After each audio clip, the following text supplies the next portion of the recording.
Hi, welcome back. So for the time being, we have been kind of, sort of, relegated to the shed. But good news, I'm still going to show you how to make a well with just a bit of resin and some really, really cheap as chips ingredients. Right, so let's get to the shed and let's get painting and get cracking. Hello, thank you for joining me in the shed. So I've got the workstation all set up here. So we're going to be making two different types of well, one of which is a normal, plain, normal, bog standard water well, and the other of which is going to be a vat of bubbling, horrible, grimy, chemical bits and bobs. Suitable for Necromunda or 40k or other futuristic games. But I figured it'd be good to show you how to make just a normal, bog standard well as well. Right, so what I've got here is a little pot of dragonfly tea with jasmine dragon pearls, which my mother drinks at a rate of knots. So this means that I've got a steady supply of these rather lovely tins. Now, just in case your mother doesn't drink jasmine dragon pearl China green leaf tea, you can use basically anything. You can use a coffee tin. You can use any type of jar, a jam jar lid, that'd be perfect as well. Anything similar. Right, so first things first, pop the lid off. And what you want to do here is, you can see it's a slightly oval shape. So just, there you go, that made a rather satisfying noise. There you go, prod that in with your thumbs. Yeah. So that should now sit flush and flat. So there you go, do the same with this one here. There we go, I'm going to be making the two side by side. Right, there we go. So, with the normal well, what you need to do is you need to spray paint it, but we're going to do it in a bit. But take the futuristic one and just spray paint that black. There we go, that was quick. Oh, fantastic quality spray paint I've got here. By the way, spray paint, I'm using just Poundland Black Auto Spray. Just a matte black. It's a quid, 300 millilitres. It does the job. Now, for the normal well, what I've got here in my hand is I've got some sawdust, which I have after sanding the shaft for a Danax. If you haven't been sanding any Danaxes recently and don't have access to a ready supply of sawdust, then what are you doing with your life, first of all? But secondly, it doesn't matter. You can use sand, or you can leave it plain if you like. It doesn't matter too much. But I'm using sawdust because that got me the best results when I did it previously. So shake that into a container. Just any old takeaway container will do. And then we're back with our old friend Gorilla Glue. There you go, the glue of choice for wargamers everywhere. So there we go. Now, there's no need to be too neat here, but what you do need to do is make sure that you get a... Come on, Gorilla Glue, come on. Oh, the nozzle is all glued up. Oh,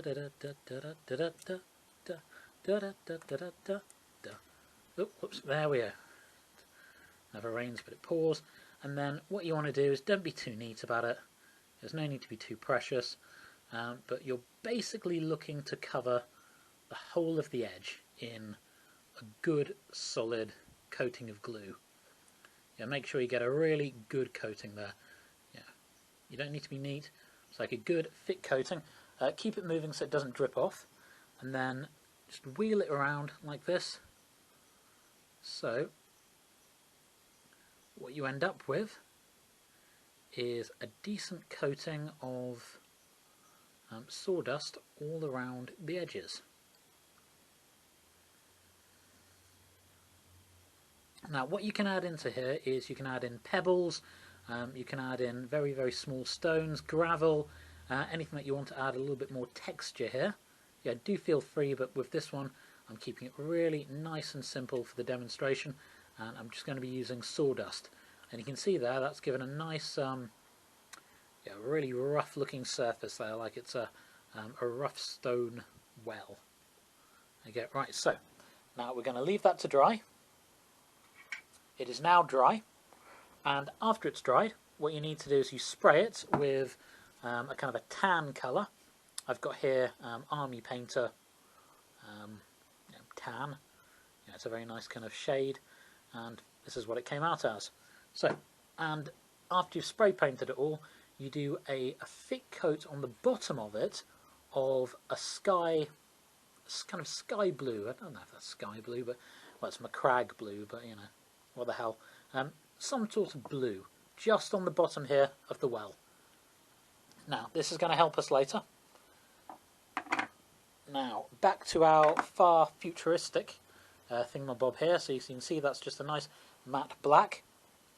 And then what you do is, you might want to mute it for this a little bit, because this is going to sound horrible.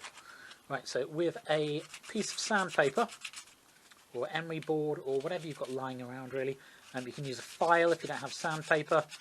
But yeah, you just want to scuff it up a bit. Yeah. So don't take off all of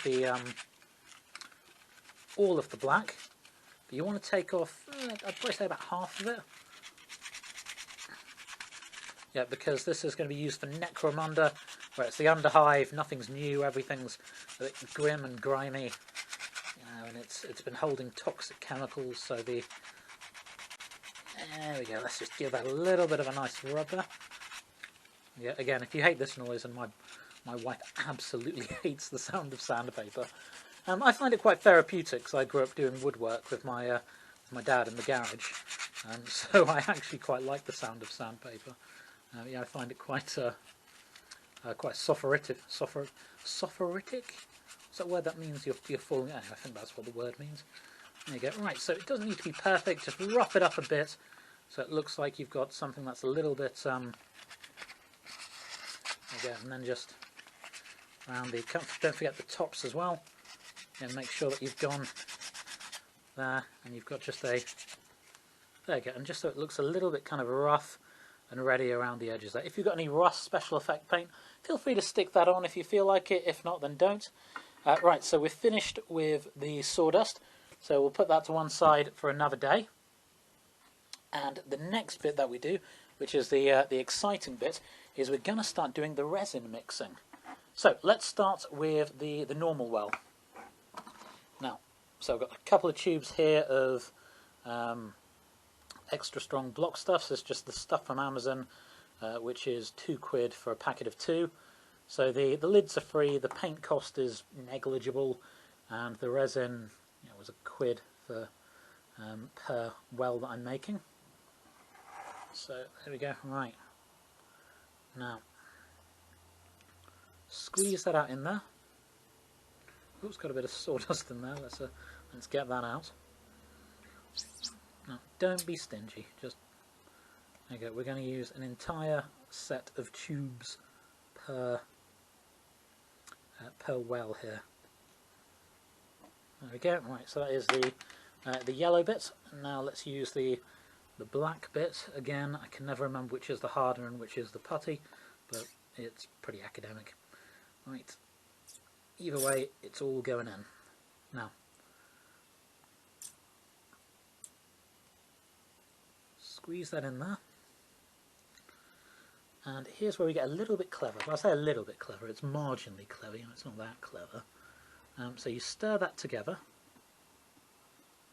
like that. Stir that around, stir that around, stir that around.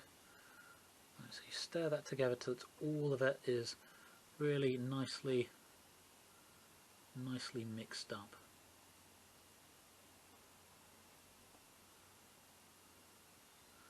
And you might think, well, that doesn't look much like water at all. That just looks like, you know, some sort of a bit of a mess. But here's where we get a little bit clever, and here's where I've got my contrast paint, Leviathan Blue. Now you can use any type of blue ink or anything of that nature, but we just want just a little bit, just a little bit. There we go. That's buckets. So we add in a teeny tiny bit of that. And what we do is we stir that around. Just like that. There we go. So give that a bit of a stir, and again we're looking for a uniform colour here. Yeah, then that'll help the contrast paint to do its work.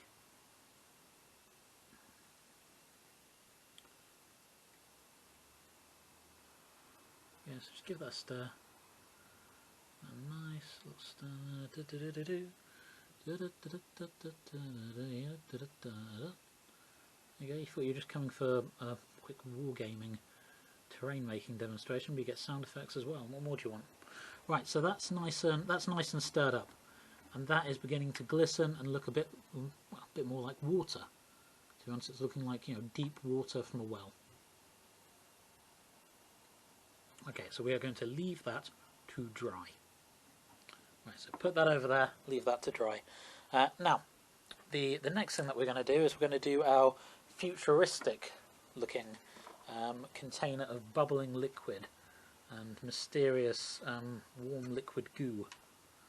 So there we go. So we're going to use up yet another tube. That's so satisfying, isn't it? Maybe it's just me, maybe I've just spent too much time inhaling resin fumes, but you know, I find it satisfying at least. Right, now, the paint that I'm going to use with this is just some paint that we bought as a tester pot when we were decorating the house. So it's not proper wargaming paint, but if you're just using a little bit of it and you're not using it for detail on a model, or if you're just using it just to, basically in this case, that's a beautiful, beautiful slimy green, isn't it? I mean, that is absolutely gorgeous. Yeah, so let's just pop a dollop of that in there. Come on, don't be shy. Okay, let's get some of that on there. So such a beautiful, beautiful slimy shade. So just going to pop that in there and then mix that up with the resin. And again, don't go overboard with the paint pigment, because you want to make sure that the resin still sets rock hard. Now that is the absolute beauty of doing terrain like this for skirmish games like, say, Necromunda, because you want your terrain to be hazardous. Yeah, there should be an element of danger with the environment. So, you know, things like rickety ladders, you know, pits pits full of this weird, horrible, goopy substance here. Right, so that's given us a sort of a swirling, horrible mess here, in a good way, of course. And what I'm not going to do is I'm not going to wipe it along the sides to get this last little bit off. I'm going to wipe it till it falls in the centre, because I want to, I don't want to get too much up the sides. Right, and then what I'm next going to do is I'm going to use another bit of contrast paint, which is Warp Lightning, which I adore. Warp Lightning. We'll use some more of this in another episode, because it is absolutely lovely stuff. You can just use any green ink, or maybe very, very diluted other paint. Now, what we're going to do here is we're not going to blend this in fully, but instead we're going to give it a just going to stir it in like that and try to marble it. So the way you do that is you tease it outwards, stir it just very, very gently. Just because you don't want to get I don't want to get a uniform colour with this, because otherwise I'll just end up with a slightly different shade of green, which I don't want. What I want is I want the contrast paint to sit on the top, so we end up with this that kind of beautiful marbling effect there. But just tease that out a bit. Don't go for too much of a symmetrical pattern. Yeah, randomness is literally the hardest thing to possibly do. Right, so what we're going to do is I'm going to wait for this to dry, and when it's dry we're going to put on a couple of finishing touches just to get it all sorted. So I'll be back in a tickaroo. Hello! Right, so these have dried rather nicely, and I'm very happy with that.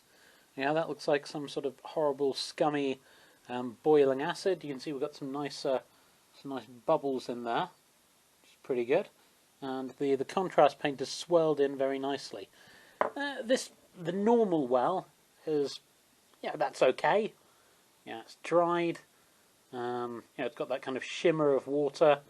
It's a bit bluer than I wanted, but, you know, there are far better water recipes out there. But this is a nice, easy one. Now, just as a final little step to do with this well here, little finishing touch, I've got some, what's this stuff called? Agrax Earthshade from Games Workshop. There you go. So, yeah, don't be shy with it, just bung it on there. And this works really nicely with the tan paint and the sawdust texture, and it just makes it look a bit more natural, a bit more like stone. Yeah, so just go around all the edges there, nice and easy, just like that. And make sure you're getting the top of it as well. You know, try not to get any in the actual water itself, but you know what, it doesn't matter. Yeah, I'm using Agrax Earthshade because I really like it, and it's a very loose pigment. Yeah, it flows really nicely, so it's superb at getting in little cracks like this when you've got quite a large surface area to do. What I would say is that the army painter stuff, like the dark tone, it's great, I love it, but it's for jobs like this, it's just too heavy. You know, it doesn't work as well. So this really is the best stuff that I've got in my paint box to do that with. Right, there you go. So let's just take a quick brush around the edges there. Da da da da da. There you go. It's literally just a 2-second job, isn't it? Right. As you can see from here, it is very, very blue, the water. So I'm actually going to do as well. I'm just going to give it. Maybe take the blueness off of that a little bit. I'm just going to put a bit of earth shade on here. Let's see how that looks. Right. And the nice thing about it is because it's such a loose pigment, yeah, we're not going to get any big kind of pools of yeah, very heavy pigmentation in there. It's just going to take the edge off the blueness. There you go, and you can see the edge of the well there. Yes, that's quite nice. That's done quite well. Right, so there you go. Quick and dirty way of doing a big container of boiling, frothing acid for Necromunda and 40k, and just a normal well for. Well, you can use that for basically any war game because everyone drinks water, don't they? Now, if you want to tart it up a little bit, then in this one here you've got a little tentacle poking out. That's from the Chaos Spawn set. So just when the resin is still you know, pliable, wet, just stick that in there, poking over the edge. This little sort of roof thing, which wells seem to have to stop rainwater getting in. I don't know why wells have that, but they all do. This is an Age of Sigmar well, and I wanted it to look quite chaotic and warped, which is why, hence the tentacle, hence why the water is this sort of green brackish muck. That's actually made from an old rib bone and some bits of whittled wood, which I've just bent, not snapped, but kind of bent over. Well, snapped a little bit, and then just with some Gorilla Glue, just glued it on there, and then super glued it on to the edges. Right, so that concludes this video. But the only thing is, I'm now left with a load of these. No idea what I'm going to do with them. If you've got any ideas, please do let me know in the comments. 1 second. I think I might be onto something there. Alright, look forward to seeing you next time. Take care. Bye-bye.